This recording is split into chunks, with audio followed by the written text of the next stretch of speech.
ఉత్తర బాల్యదశ లేదా మళ్ళీ బాల్యదశ అని అంటారు దీన్ని, లేట్ చైల్డ్హుడ్. ఇది స్కూల్ ఏజ్ అంటాం దీన్ని జనరల్గా, లేదా ప్రీ స్కూల్ ఏజ్, లేదా దీన్ని నిజమైన ముఠా దశ అని కూడా చెప్తుంది. దీన్ని true gang age. This is a true gang age. ఇది ఇంపార్టెంట్. ఒకసారి బిట్లో అడిగింది ఇది, ఇది ఒకసారి బిట్లో అడిగింది అనమాట పైన. సో అందుకు నేను కలర్స్ వేసాను వీటికి.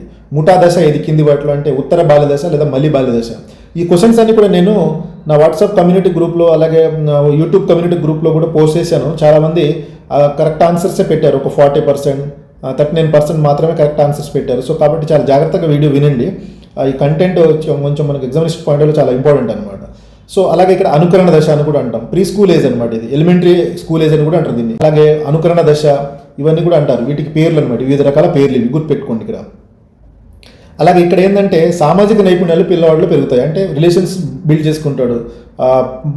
ఫాదర్ మదరే కాకుండా బ్రదర్స్ కానీ, లేదా మన రిలేటివ్స్ తోటి, లేదా ఫ్రెండ్స్ సర్కిల్స్ తోటి, ఇలా తన సామాజిక నైపుణ్యాలను కూడా తను పెంపొందింపజేసుకుంటాడు. అలాగే ఇక్కడ పైన ఏర్పడినటువంటి ఈ 16 పాల దంతాలలో స్థానంలో ఇక్కడ శాశ్వత దంతాలు వస్తాయి. అండ్ దెన్ యవ్వన ఆరంభ దశ అంటాము, లేదా దీన్ని ఫ్యూబర్టీ అని కూడా అంటారు. జనరల్గా దీన్ని 10 నుంచి 12 సంవత్సరాలు లేదా 12 నుంచి 14 సంవత్సరాలు అని చెప్తూ ఉంటాము. సో ఫ్యూబర్టీ యవ్వన ఆరంభ దశ ఇది. సో ఇది ఇక్కడ ఏం జరుగుతుందంటే మేజర్ చేంజెస్ మనకు సెకండరీ సెక్సువల్ క్యారెక్టరిస్టిక్స్ డెవలప్ అవుతాయి ఈ పిల్లవాళ్ళు. అంటే గడ్డము, మీసం రావడము. అలాగే ఇక్కడ దీన్ని మనం ఏమంటామంటే ద ఏజ్ ఆఫ్ మ్యాన్వుడ్ అంటాం, పురుషత్వపు దశ. అంటే పుట్టినటువంటి మగ పిల్లవాడు మగన లేదా ట్రాన్స్జెండరా అని తెలిసేటువంటి దశ ఇది. అలాగే ఇక్కడ అతివ్యాప్తి లేదా ఓవర్లాపింగ్ అంటాం దీన్ని. అలాగే మిడిల్ స్కూల్ ఏజ్ ఇది మిడిల్ స్కూల్ ఏజ్ అని కూడా అంటారు దీన్ని. అలాగే ఇది బాల్య దశకి కౌమార దశకి, నెక్స్ట్ రాబోయే కౌమార దశకి మధ్యలో ఒక వంతెన లాగా, బ్రిడ్జ్ లాగా ఉంటుంది అనమాట. సో చాలా ఇంపార్టెంట్. అలాగే చాలా తక్కువ సమయం ఉండేటువంటి దశ, షార్ట్ పీరియడ్ డ్యూరేషన్ కలిగిన దశ ఏది అంటే యవ్వన ఆరంభ దశ అని అంటాము. సో ఇక్కడ గుర్తుపెట్టుకోవాల్సిన అవసరం ఏంటంటే సెకండరీ సెక్సువల్ క్యారెక్టరిస్టిక్ డెవలప్ అయ్యే దశ ఏది అంటే యవ్వన ఆరంభ దశ అని గుర్తుపెట్టుకోండి.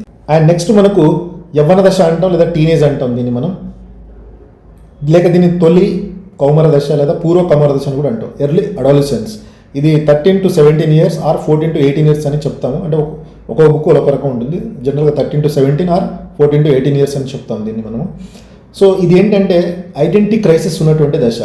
అంటే పిల్లవాడు తనను పొగడాలి లేదా తనను మెచ్చుకోవాలి అని ఆరాటపడేటువంటి దశ. ఐడెంటిటీ క్రైసిస్ ఉంటుంది పిల్లవాడికి. తననే అందరూ హీరో అనుకోవాలన్నమాట, అట్లా అనుకుంటాడు పిల్లవాడు.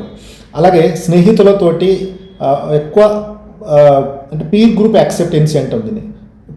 తన స్నేహితులు చెప్పింది ఎక్కువ ఇన్ఫ్లుయెన్స్ అయ్యేటువంటి దశ కూడా ఇది. అంటే స్నేహితుల యొక్క ప్రభావం ఇక్కడ ఈ దశలో ఎక్కువగా ఉంటుందని అర్థం.